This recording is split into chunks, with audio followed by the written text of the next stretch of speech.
Hello hello hello hello hello guys, तो हम आ चुके हैं अपनी एक और नई वीडियो में। स्ट्रक्चर ऑफ एटम पार्ट 1 हमने बहुत अच्छे से कंप्लीट किया था। पार्ट 2 हम करने जा रहे हैं स्ट्रक्चर ऑफ एटम का, क्लास 11th का। अब पहले बात कर लेते हैं अपने स्टडी मेथड की। स्टडी मेथड क्या होने वाला है अपना। पहले तो वन शॉट रिवीजन यहाँ आपको मिलेगा इस चैनल पे। माइंड मैप से आपको पढ़ाया जाएगा, बहुत अच्छे तरीके से माइंड मैप दिया जाएगा। माइंड मैप का जो लिंक होगा, नोट्स होगा, जितने भी इंपॉर्टेंट क्वेश्चंस होंगे, सब कुछ आपको टेलीग्राम पे मिल जाएंगे। Explain all the topic in brief, और टेलीग्राम का लिंक डिस्क्रिप्शन में रहेगा। जितने भी टॉपिक है उसके ब्रीफ में क्लैरिटी के साथ बताया जाएगा।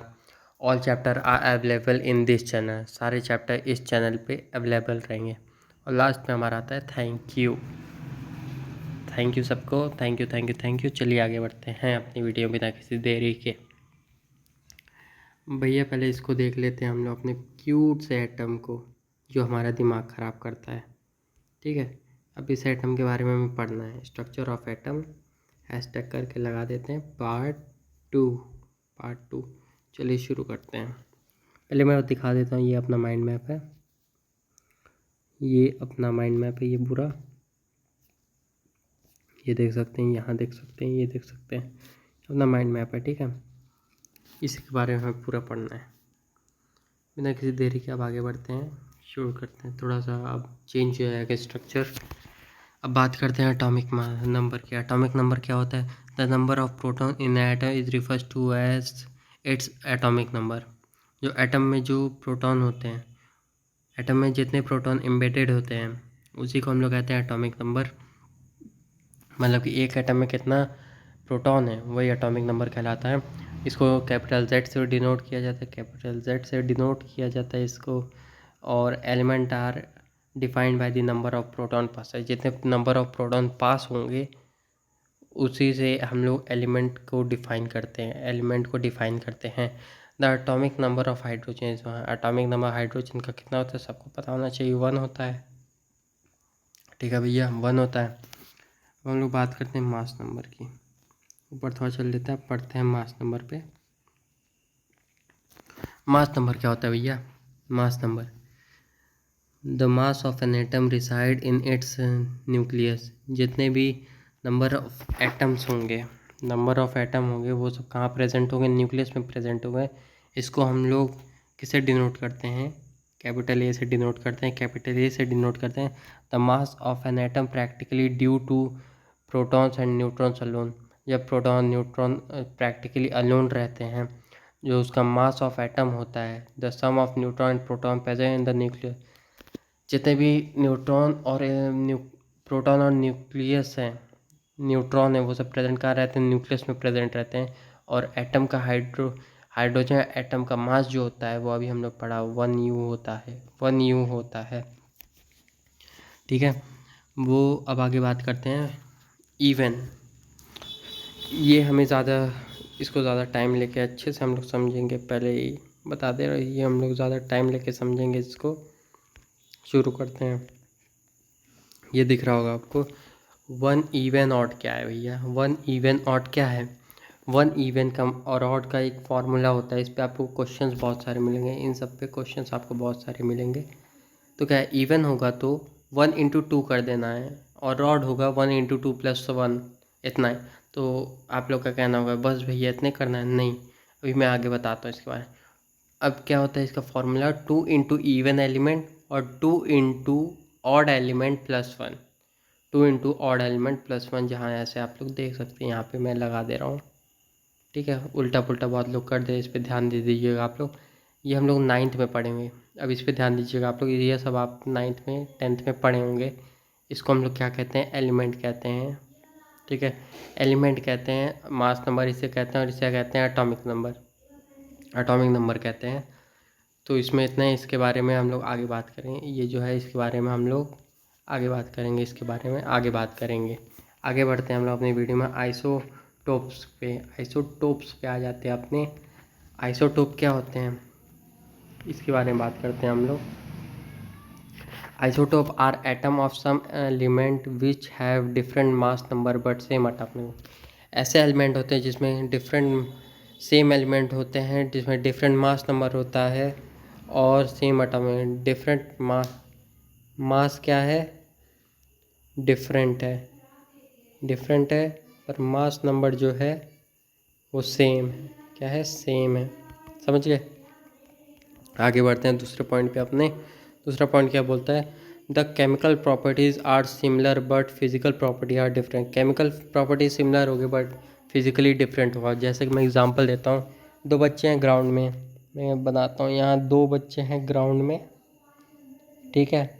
ये जो बच्चा है ये स्पीड में दौड़ता है और ये जो दौड़ता है वो स्लो दौड़ता है, ये स्लो दौड़ता है, ठीक है। अब स्लो दौड़ता है तो इसको ये बड़े ग्राउंड में दौड़ेगा, बिग ग्राउंड में दौड़ेगा, और ये स्मॉल ग्राउंड में दौड़ेगा, ठीक है। अब बात आती है कि इसको हम लोग बिग में कर देते हैं, इसको हम लोग स्मॉल में कर देते हैं, तो इसको तो कोई दिक्कत नहीं होगी, इस वाले को तो कोई दिक्कत नहीं होगी इस वाले को, लेकिन इसको दिक्कत होगी क्योंकि ये आलसी है, इसको दिक्कत होगी क्योंकि ये आलसी है, ठीक है। अब बात आती है कि क्या किया जाए। तो कुछ नहीं करना है कि वही मैं बताना चाहूँगा, फिज़िकली सेम नहीं है, केमिकली सेम हो सकते हैं। एप्लीकेशन इसके क्या होते हैं, एप्लीकेशन ऑफ आइसोटोप्स में इसके एप्लीकेशंस कुछ होते हैं, 3 एप्लीकेशंस होते हैं। An isotope of uranium is used as a fuel in nuclear reaction. ये एक फ्यूल की तरह यूज़ होता है न्यूक्लियर रिएक्शन में, और दूसरा पॉइंट आता है हम लोग का, N isotope of cobalt is use in the treatment of cancer. जो दूसरा आता है आइसोटोप ऑफ कोबाल्ट, ये किस में काम करता है, कैंसर में। भाई किस में करता है, कैंसर में, कैंसर की ट्रीटमेंट में। कहाँ, ट्रीटमेंट में हेल्प करता है। तीसरा, an isotope of iodine used in the treatment of गेवी नाम का एक तो कोई बीमारी हो सकती है या फिर कोई वायरस हो सकता है, उसके उससे, या फिर कोई इन जैसे कह सकते हैं इंसेक्ट्स हो सकता है, ठीक है। उससे बचने के लिए हम लोग, उसके ट्रीटमेंट के लिए हम लोग आयोडीन का यूज़ करते हैं। अच्छा एग्जांपल देता हूँ, एक कीड़ा होता है जो पैर से चिपक के ब्लड को खींचने लगता है, ठीक है। आप लोगों ने देखा होगा, कुछ बना के दिखाता हूँ मैं, इस टाइप का होता होगा, ऐसे बन नहीं रहा है, ऐसे करके ऐसे होता है, दीवार रेंगता है वो दीवार पे और सब जगह चलता है वो, तो वो चिपकता है। तो उससे बचने के लिए उसको हम लोग काटते हैं, जितना वो कटता जाता है, वो मरते नहीं है कभी उस, लेकिन उस पर नमक छिड़क देते हैं तो पिघल के ख़त्म हो जाता है, आपने देखा होगा। सबसे अच्छा एग्जांपल है इसका वो इंसेक्ट, उसका नाम नहीं याद आ रहा है मुझको, मैं नेक्स्ट वीडियो में उसका नाम बताऊंगा देख के। आइसोबार्स क्या होता है, atom of different element with different atomic number. जो एटम होते हैं डिफरेंट एलिमेंट के, अलग अलग एलिमेंट के जो होते हैं, अलग अलग एलिमेंट के, जैसे कि एग्जांपल दे देता हूँ, हाइड्रोजन हो गया आपका, और हो गया ऑक्सीजन। हाइड्रोजन और ऑक्सीजन हो गया, डिफरेंट एटॉमिक नंबर होगा, उसका एटॉमिक नंबर डिफरेंट होगा, बट पर उसका जो मास नंबर है वो हमेशा सेम होगा, मास नंबर सेम रहेगा हमेशा, मास नंबर क्या होगा, सेम होगा। आगे बात कर लेते हैं एग्जांपल इसका। जैसे एग्जांपल में हम लोग देखते हैं कैल्शियम को देखते हैं, कैल्शियम और आर्गन है। कैल्शियम का कितना है, 20 है, और इसका कितना है, 18। बट इन दोनों का जो मास है वो कितना है, 40 है। कितना है, 40। तो ये दोनों डिफरेंट है, लेकिन इसका जो मास है वो सेम है, मास जो है वो सेम है, ठीक है, समझ गए। आगे चलते हैं,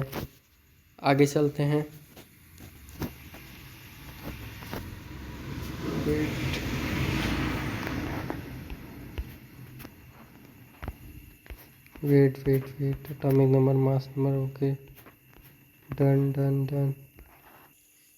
तो आइसोटोप समझ आ गया, आइसोटोप्स आ गया हम लोग को समझ में, आइसोबार समझ में आ गया। अब बात करते हैं हम लोग, यहाँ पे थोड़ी गलती होगी, इसके लिए माफ़ कर दीजिएगा, क्योंकि इसको थोड़ा टेढ़ा कर दिया है मैंने, तो फ़ोन को आप लोग को घुमा के थोड़ा देखना पड़ेगा। तो आते हैं हम लोग आइसोटोन पे। आइसोटोन में देखिए, पहली चीज़ बता देता हूँ, आइसोटोन में ना मास नंबर सेम होता है, ना एटॉमिक नंबर ना एलिमेंट, ये तीन चीज़ सेम नहीं होती है। मास नंबर, एटॉमिक नंबर और एलिमेंट जो हैं, ये तीनों जो हैं वो कभी भी सेम नहीं होते हैं, कभी भी सेम नहीं होते हैं। तो इसमें सेम क्या होता है भैया, सेम क्या होता है? तो मैं बताना चाहूँगा इसमें सेम सिर्फ एक चीज़ होती है, वो है न्यूट्रॉन। एक चीज़ न्यूट्रॉन इसमें सेम रहता है, ठीक है। एग्जांपल दूंगा अभी, आइसोटोप और more species of atom or nuclei that have the same number of neutron, के पास सेम नंबर ऑफ न्यूट्रॉन होगा। जैसे कि देख लीजिए यहाँ पे लिखा है same number of neutron, they are atomic numbers है। इसका एटॉमिक नंबर कितना होगा, Z होगा, अभी हमने देखा था। और मास नंबर किससे होगा, A होगा, मास नंबर A होगा। Different but the value number of neutron is same, value number जो होगी न्यूट्रॉन की वो सेम होगी। और इसका फॉर्मूला होता है A minus Z is equal to N, A minus Z is equal to N, ये इसका फॉर्मूला होता है। ये देख लीजिएगा, ये इसका फॉर्मूला होता है, ये इम्पोर्टेंट है,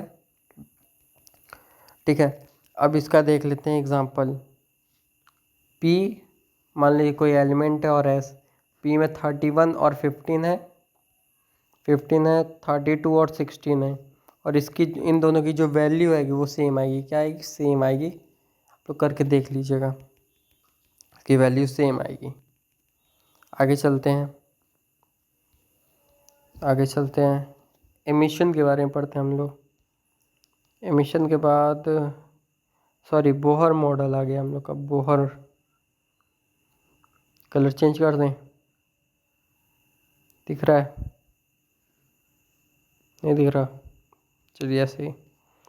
बोहर क्या बोलता है कि बोहर मॉडल बोलता है In 1913, the Danish scientist Niels Bohr proposed one improvement. जो दानिश साइंटिस्ट थे ये, इन्होंने एक इम्प्रूवमेंट की थी अपने एक्सपेरिमेंट में। और दूसरा पॉइंट है, in his model he placed each electron specific energy level.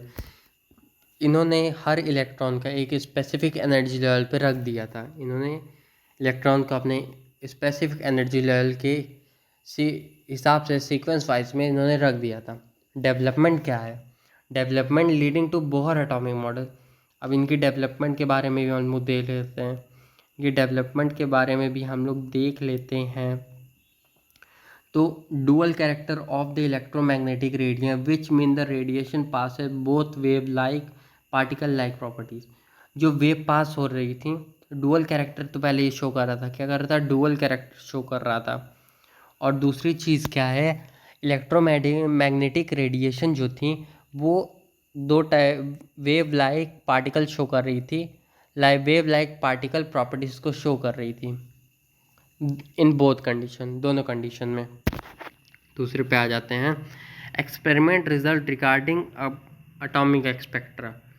जो रिजल्ट आ रहा था रिगार्डिंग एटॉमिक एक्सपेक्ट्रा के वाइज पे आ रहा था। और अभी हम लोग स्पेक्ट्रा के बारे में जानेंगे। आप लोग का भी क्वेश्चन है स्पेक्ट्रा होता क्या, अभी इसके बारे में भी हम लोग जानेंगे, ठीक है। In an atom, it was realized that the attraction between the electron and proton should make the atom unstable। जो इलेक्ट्रॉन और प्रोटॉन के बीच का अट्रैक्शन है वो क्या कर रहा था, वो जो एलिमेंट है, एलिमेंट को क्या कर रहा था, अनस्टेबल कर रहा था, अनस्टेबल कर दे रहा था, समझ गए, अनस्टेबल कर दे रहा था। सबसे इम्पोर्टेंट पॉइंट है ये वाला, आगे देखते हैं। बोहर प्रपोज्ड अ मॉडल, चौथा पॉइंट देखते हैं। Bohr proposed a model in which the electron would stably occupy fixed orbit. Electron जो है ऑक्यूपाई स्टेबल होते हैं अपने फिक्स्ड ऑर्बिट में, as long as this orbit has special discrete location. और ये जो ऑर्बिट्स होती हैं इनके पास स्पेशल डिस्क्रीट लोकेशंस होती हैं, ठीक है, इनके पास स्पेशल डिस्क्रीट लोकेशंस होती हैं। और चौथा पॉइंट हम लोग देख लेते हैं, atom has a centre. Atom के पास, सब जानता है एटम के पास एक सेंटर होता है, एटम के पास एक सेंटर होता है जिसको हम लोग कहते हैं न्यूक्लियस, जिसको हम लोग कहते हैं न्यूक्लियस। समझ गए? एटम के पास एक सेंटर होता है जिसे हम लोग कहते हैं nucleus. Electron revolve only in fix circular orbit. Electron जो होते हैं, समझा देता हूँ, ये इलेक्ट्रॉन है, समझ लो। सपोज दैट ये एक इलेक्ट्रॉन है और ये एक सर्कुलर ऑर्बिट में रिवॉल्व कर रहा है, और ये रिवॉल्व कर रहा है सर्कुलर ऑर्बिट में, ठीक है। ऑर्बिट विथ फिक्स्ड एनर्जी और फिक्स्ड, उसकी फिक्स्ड एनर्जी होगी और एक फिक्स्ड वेलोसिटी होगी। अब हम लोग आ जाते हैं, हमने ये टॉपिक ख़त्म कर दिया है, ये टॉपिक ख़त्म कर दिया। अब हम आ जाते हैं अपने अगले टॉपिक पे, जिसका नाम है क्वांटाइजेशन कंडीशन। क्वांटाइजेशन कंडीशन के बारे में हमें पढ़ना है, पढ़ते हैं, चलिए शुरू करते हैं इसके बारे में।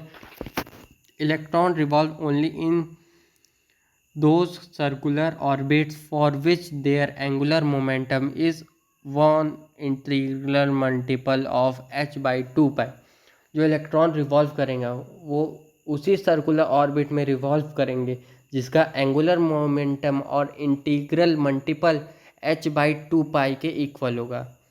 h/2 पाई के इक्वल होगा। मैं फिर से बोल रहा हूँ, इलेक्ट्रॉन जो रिवॉल्व करेंगे वो सर्कुलर ऑर्बिट में करें, उसी सर्कुलर ऑर्बिट में करेंगे जिनका एंगुलर मोमेंटम और इंटीग्रल मल्टीपल h/2 पाई होगा। h/2 पाई होगा, h/2 पाई होगा। अब आते हैं इसके बारे में थोड़ी बात कर लेते हैं। ये जो महाशय दिख रहे हैं छोटे से हैं, बड़ा पैकेट धमाका है ये। इसका फॉर्मूला होता है mass into velocity into radius. Mass into velocity into radius is equal to NH/2 pi. NH/2 pi होता है। इसका फॉर्मूला आ जाता है, इसको सॉल्व करने बाद इसका फॉर्मूला आ जाता है MVR is equal to NH/2 pi. MVR mass velocity radius is equal to NH/2 pi. अब आप लोग पूछना, ये तो मैं पहले बता दूं आप लोगों को, ये इंपॉर्टेंट फार्मूला, ये इस पे क्वेश्चंस आते हैं, इस पे क्वेश्चंस बहुत सारे आते हैं। आगे बढ़ते हैं हम लोग, आगे बढ़ते हैं। एंगुलर मोमेंटम की बात है। एंगुलर मोमेंटम इज डिफाइंड है। एंगुलर मोमेंटम जो है वो डिफाइन कैसे हुआ, उसको जान लेते हैं। The property of any rotating object. ये फिजिक्स का पोर्शन आ जाता है, फिजिक्स का। फिजिक्स में 9-10 में आप लोग पढ़े होंगे कि एक स्टोन होता है, उसको एक थ्रेड से बांध दिया जाता है, उसको घुमाया जाता है, ठीक है। तो उसमें कुछ इनर्शिया लगता है, टाइम लगता है और एंगुलर वेलोसिटी बनती है। तो ऐसे ही हम लोग को एंगुलर मोमेंटम मिला था फिज़िक्स की हेल्प से, जिसका हेल्प केमिस्ट्री में भी है। The property of any rotating object given by momentum. ऐसा कोई रोटेटिंग ऑब्जेक्ट है जो हम लोग को मिला है मोमेंटम ऑफ इनर्शिया से, इनर्शिया के मोमेंटम से मिला है, और उसमें टाइम एंगुलर वेलोसिटी लगी है, उसमें कुछ टाइम एंगुलर वेलोसिटी लगी है, इसी की वजह से हमें मिला है एंगुलर मोमेंटम। इसी वजह से हमें मिला है एंगुलर मोमेंटम, ठीक है, angular momentum. Energy is emitted, ये वाला देख रहे हैं हम लोग, सॉरी, ये वाला हम लोग देख रहे हैं। एनर्जी इज एमिटेड और absorb only when an electron jump from higher energy level to lower energy level and vice versa. जो एनर्जी एमिटेड है किसी भी इलेक्ट्रॉन्स के अंदर या प्रोटॉन्स इलेक्ट्रॉन्स के अंदर, वो जब जंप करेगा हायर टू लोअर में, हायर टू लोअर एनर्जी में वो जंप करेगा, तब एब्जॉर्प्शन होगा कुछ चीज़ों का और वाइस वर्सा होगा। और मतलब कि वाइस वर्सा का मतलब ऐसी चीज़ जो दोनों चाहते हैं, जैसे फॉर एग्ज़ाम्पल मुझे आइसक्रीम खाना है, उसको भी आइसक्रीम खाना है, तो दोनों खाएंगे, तो यह वाइस वर्सा हो गया। वाइस वर्सा का मतलब होता है जो दोनों के लिए सेम चीज़ हो, दोनों के लिए सेम चीज़ हो। आगे बढ़ते हैं। ये 2 पॉइंट जो है हमारे, ये 2 पॉइंट ये बहुत इंपॉर्टेंट है, इसके बारे में देख लेंगे हम लोग बड़ी जल्दी। बात करते हैं the property of any rotating object, हो गया हमारा डेल ई, ये वाला देख रहे हैं पहला वाला, ये del E is equal to E2 minus E1 is equal to HU is equal to HC। Del E जो है वो E2 माइनस E1 है और वो is equal to HU is equal to HC slash lambda के equal है, is known as Bohr frequency rule. इसी को हम बोहर फ्रिक्वेंसी रूल भी कहते हैं, जिसका वैल्यू आती है H is equal to 6.62607015 into 10 to the power -34 joule per second. ये रहा हमारी वैल्यू, ये मैंने बताया। ठीक है, फिर बोल दे रहा हूँ मैं, ये जो डेल E2 माइनस E1 है वो HU/HC upon lambda is known है, इसके इक्वल होगी पहले, और इसको हम लोग कहते हैं बोहर फ्रिक्वेंसी रूल, जिसकी वैल्यू आती है H is equal 6.62607015 into 10 to the power -34 joule per second. अब बात करते हैं दूसरा पॉइंट की बात करते हैं, इस दूसरे पॉइंट की बात करते हैं। The more stable state of atom the more stable state of atom is ground state और normal state। जो एटम का स्टेबल पॉइंट होता है, एटम का जो स्टेबल पॉइंट होता है वो ग्राउंड होता है, जिसे कर दे रहा हूँ मैं, या फिर नॉर्मल होता है। इन दोनों जगह पे ये क्या होगा, स्टेबल रहेगा। ठीक है, अब बात करते हैं इन दोनों जगह के अलावा कहीं स्टेबल नहीं होगा। द मोर स्टेबल स्टेट जो होती है एटम की, जो मोर स्टेबल स्टेट होती है एटम, चाहे वो ग्राउंड में रहते हैं जिस शेल में वो है, या फिर जिस सेल में से वो आया है उसमें चाहे वो रहेगी स्टेबल, अपर टू लोअर से, ग्राउंड में मतलब, और नॉर्मल में जिसमें वो पहले थी उसमें स्टेबल रहेगी। अब ये देख लेते हैं, इसको हम लोग डिनोट करते हैं हीट से। हीट से डिनोट करते हैं, 9th में पढ़ा होगा। डेल्टा ई इज, डेल्टा का मतलब क्या होता है, चेंज। डेल्टा का मतलब चेंज होता है E2 minus E1 is equal to H V velocity होता है V से, is equal to HC lambda. और लेमडा को कैसे डिनोट किया जाता है, ऐसे। लेमडा को ऐसे डिनोट किया जाता है, इसकी वैल्यू ये, तो सब करने में वैल्यू इसकी ये है, ये भी इम्पॉर्टेंट है। और ये जो वैल्यू हमारी आई है, ये वाली जो वैल्यू, इसको हम लोग फ्रिक्वेंसी रूल कहते हैं। इसको हम लोग क्या कहते हैं, फ्रिक्वेंसी रूल कहते हैं। Delta E is equal to delta E2 minus E1 is equal to HV equal to HC by lambda. ये वही चीज़ है जो ऊपर लिखी गई थी, वही चीज़ है। आगे बढ़ते हैं। Emission and absorption spectra. तब से हम लोग बात कर रहे थे स्पेक्ट्रा। तो अब बात करें स्पेक्ट्रा होता क्या है, इसके बारे में पूरी बात चलेगी। द स्पेक्ट्रम, पहले फर्स्ट पॉइंट देख लेते हैं, इम्पॉर्टेंट है ये, स्टार मार्क यहाँ पे कर दें, स्पेक्ट्रा इम्पॉर्टेंट है। The spectrum of radiation emitted by a substance that has absorbed energy called an emission spectra. ऐसा कोई रेडिएशन एमिटेड बाय सब्सटेंस से एमिट किया जाता है जिससे एनर्जी को एब्जॉर्ब किया जाए, उसी को एमिशन स्पेक्ट्रा कहते हैं। दूसरा पॉइंट आता है एटम्स, मॉलिक्यूल्स और आयंस। जो एटम है, मॉलिक्यूल्स है और आयंस है, ठीक है, वो एब्जॉर्ब करते हैं रेडिएशन को। वो ये तीनों चीज़ एब्जॉर्ब करती हैं रेडिएशन को। सेड टू बी एक्सीटेड स्टेट, ये जैसे सॉलिड लिक्विड गैस स्टेट होता है, सॉलिड लिक्विड गैस, वैसे ही एमिटेड स्टेट होता है, एक एमिटेड स्टेट होता है। ठीक है, to produce an emission spectra energy supplied to a sample by heating. तो ये जो एमिशन स्पेक्ट्रा है, थर्ड पॉइंट है, वो जो है स्पेक्ट्रम में एनर्जी सप्लाई करता है सैंपल बाय हीटिंग इट और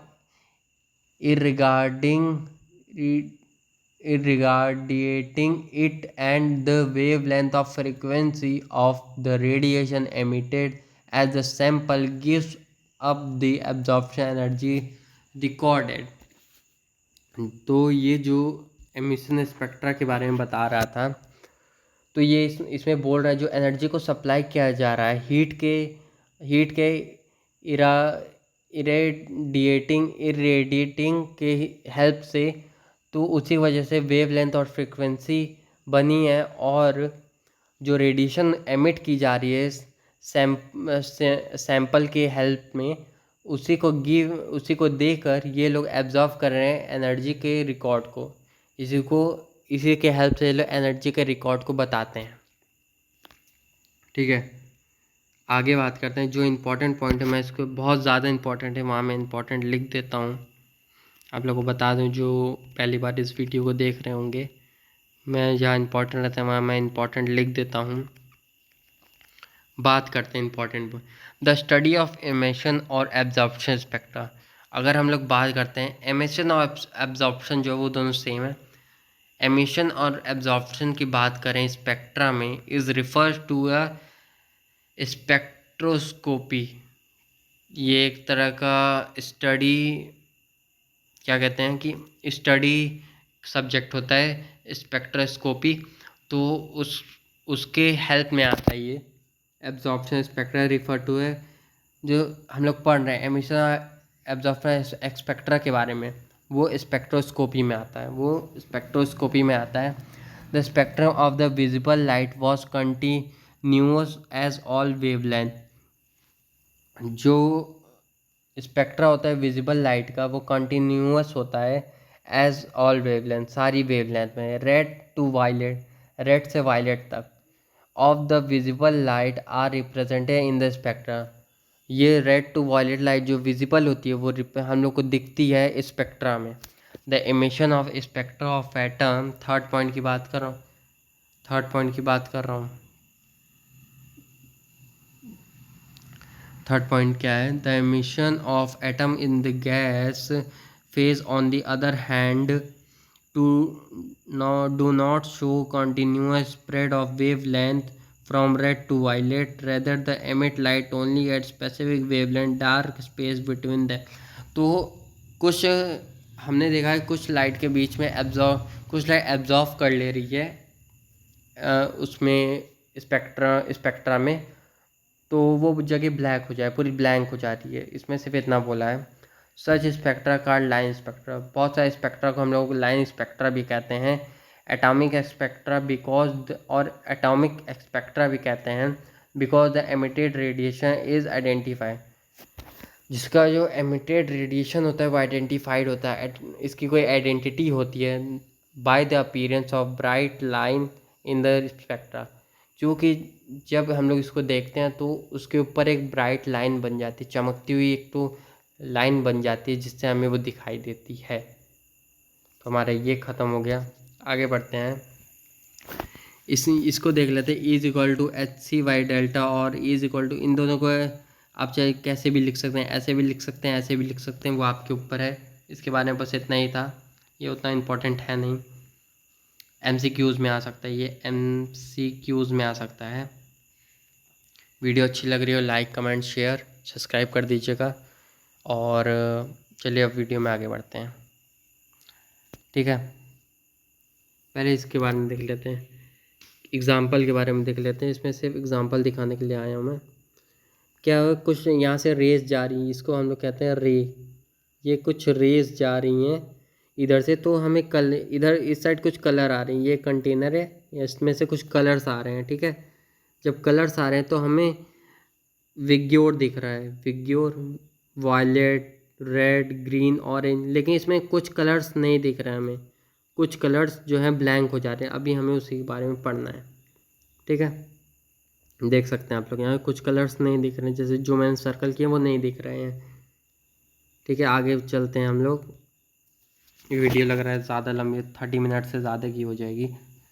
line spectra of hydrogen, 35 minimum 35 minutes लगेंगे वीडियो ख़त्म करने में। Line spectra of hydrogen, when electrical discharge is pass through gaseous hydrogen. जब इलेक्ट्रिकल डिस्चार्ज में से पास किया जा रहा था गैसियस हाइड्रोजन को, the H2 molecule dissociate and the energetically excited hydrogen atom produce emit electromagnetic radiation।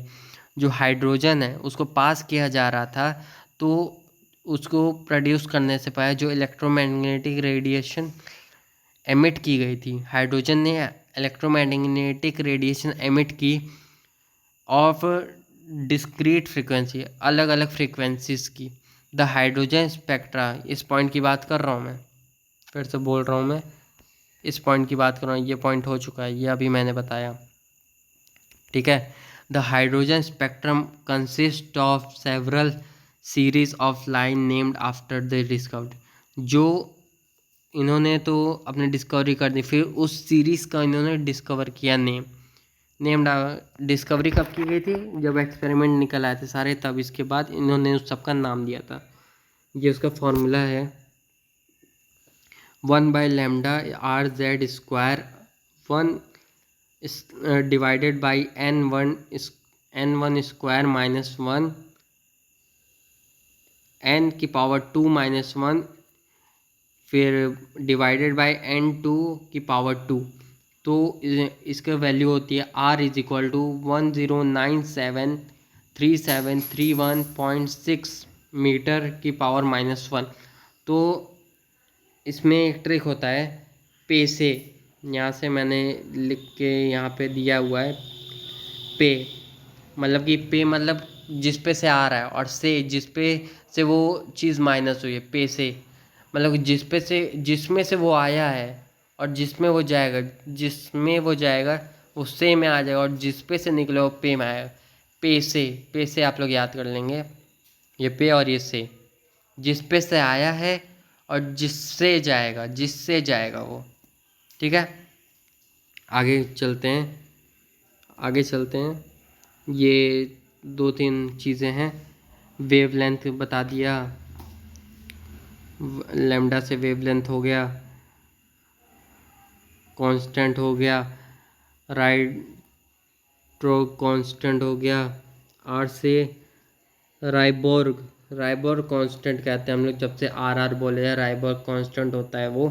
Z से atomic number को बोलते हैं, और मैंने बताना भूल गया था, 1/r = 911A। 911A होता है। रेडियस निकालने के लिए इसकी वैल्यू यही होती है, इसकी वैल्यू रेडिएशन की हमेशा ये होती है। जब भी इसको याद कर लिया, ये बहुत इंपॉर्टेंट है, मैं यहाँ पे बना दे रहा हूँ स्टार, ये बहुत इंपॉर्टेंट है। अब हम लोग प्यारा सा क्वेश्चन है उसको देख लेते हैं। फॉर हाइड्रोजन एटम, क्वेश्चन देख लें। For hydrogen atom calculate the wavelength, important question है। Electron de-excite from the second shell to first है। तो इसका फार्मूला हमने यही फार्मूला को पुट कर दिया, ये जो फार्मूला हमें है हमने इसी फार्मूला को पुट कर दिया। फिर इसके बाद क्वेश्चन को सॉल्व किया, तो हमने जब पूरा क्वेश्चन सॉल्व करने के बाद कैलकुलेट किया वैल्यू को, तो हमारी वैल्यू आ रही है 1.12 मीटर। तो आप लोग एक बार कैलकुलेट करके कमेंट में बता दीजिएगा इसका आंसर सही है कि गलत है, ठीक है। आगे चलते हैं, बात करते हैं स्पेक्ट्रम की। तब से स्पेक्ट्रा कर रहे थे ना, स्पेक्ट्रा की। देखिए, जब लाइट इसमें से जा रही है, लाइट यहाँ से जा रही है, तो कॉन्टीन्यूस स्पेक्ट्रम में क्या होता है, वो पूरी चीज़ें दिख रही होंगी, कॉन्टीन्यूस में हर चीज़ विजिबल होगी। लेकिन जब हॉट गर्म गैस को जब लाया गया डेल्टा के पास, हीट से जो करते हैं, तो यहाँ पे डेल्टा बना हुआ है, इसलिए तो इधर से जब पास हुई तो कुछ रेज तो दिख रही थी, कुछ रेज हम लोग को जैसे कि दिख रही थी, बट बाकी जगह ब्लैक हो गया था, मतलब कि एब्जॉर्व कर रहे थे, उसे कहते हैं एमिशन लाइन स्पेक्ट्रम। और जो कोल्ड गैस से की गई, तो सारे कलर्स तो दिख रहे थे सारे है, पर कुछ जगह के कलर्स हम लोग को नहीं दिख रहे हैं, जिसे हम लोग एब्जॉर्प्शन लाइन स्पेक्ट्रम कहते हैं। और ये जो एब्जॉर्प्शन मैंने ऊपर बोला, वो एब्जॉर्प्शन नहीं हो, वो एमिट हो जा रही है, सारी उड़ जा रही है कहीं पे, वेपराइज जो भी समझना समझ लिए, लेकिन वो हट जा रही है एक तरीके से।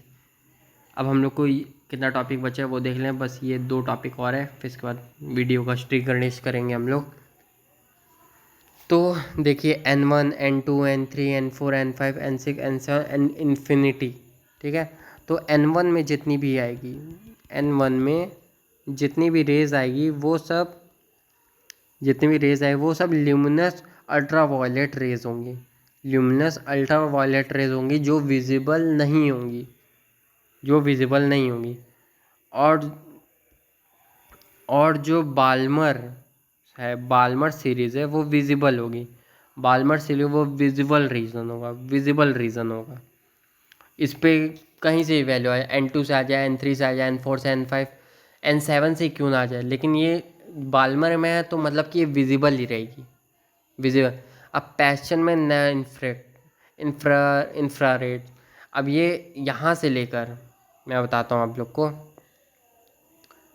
यहाँ से लेकर जितनी भी रेज है वो सब विजिबल नहीं होंगी, विजिबल नहीं होंगी, पहले मैं बता रहा हूँ विजिबल नहीं होंगी। सिर्फ कौन सी विजिबल होगी, बाल्मर सीरीज़ वाली जो होगी वो विजिबल होगी, बाकी सब मतलब कि फ्रीक्वेंसी मतलब कि दिखेगी नहीं, वो रेज ही नहीं दिखे, ना उसमें कलर दिखे ना कुछ, वो पूरा ब्लैक हो जाएगा, ठीक है। अल्ट्रा वायलेट की वजह से ये नहीं, क्योंकि हीट ज़्यादा दे दी जा रही है इस वजह से, और भी बहुत सारी बातें हैं इसमें से हम लोग को शो कर बताना है मुझे, बस इतना ही कि सिर्फ बाल्मर सीरीज़ ही है जो विजिबल रीज़न होता है। MCQs में आपके पूछ सकता है इसको, तो इसको देख लीजिएगा। लास्ट टॉपिक हम लोग देखते हैं, मैंने इसको बनाया था लेकिन अच्छे से विजिबल नहीं हो रहा था तो मैंने फिर से कर दिया। कंटिन्यूस जो पूरा दिख रहा है, एब्जॉर्प्शन जो एब्जॉर्ब कर रहा है, एमिशन जो अच्छे से ना दिख रहा हो, मतलब पूरा गैप हो, कुछ कुछ कलर दिख रहे हैं। अब सीरीज़ के बारे में बात करें, discovered by region, Lyman series, इसका नाम लाइमन दे दिया गया था, बाल्मर को बाल्मर दे दिया, पाश्चन को पाश्चन, वही नाम को वापीफोन वैसे ही नाम अपना दे दिया था इन्होंने, ठीक है। अब यूवी रीजन होगा, विजिबल रीजन होगा, ये सब रीजन के बारे में, IR रीजन होगा, इंफ्रा रेडिएशन रीजन होगा, N2 से लेकर 2, 3, 4, N1, ये सब मैंने वो ग्राफ में बता दिया आपको कि value N2 -1, N2 -2, N2 -3 and so on etcetera, बहुत सारे हैं। तो आप लोग को इतने के बारे में पढ़ना, ये इम्पोर्टेंट है, मतलब पेपर में पूछ दिया जाता है नाम हो। तो आज के लिए इतना ही, वीडियो अच्छी लगी हो तो लाइक शेयर, एक प्यारा सा कमेंट, और चैनल को सब्सक्राइब कर लीजिए अगर नए हैं तो, और बेल आइकन कॉल पे सेट कर लिया। थैंक्स फॉर वॉचिंग, आज के लिए इतना ही, राधे राधे।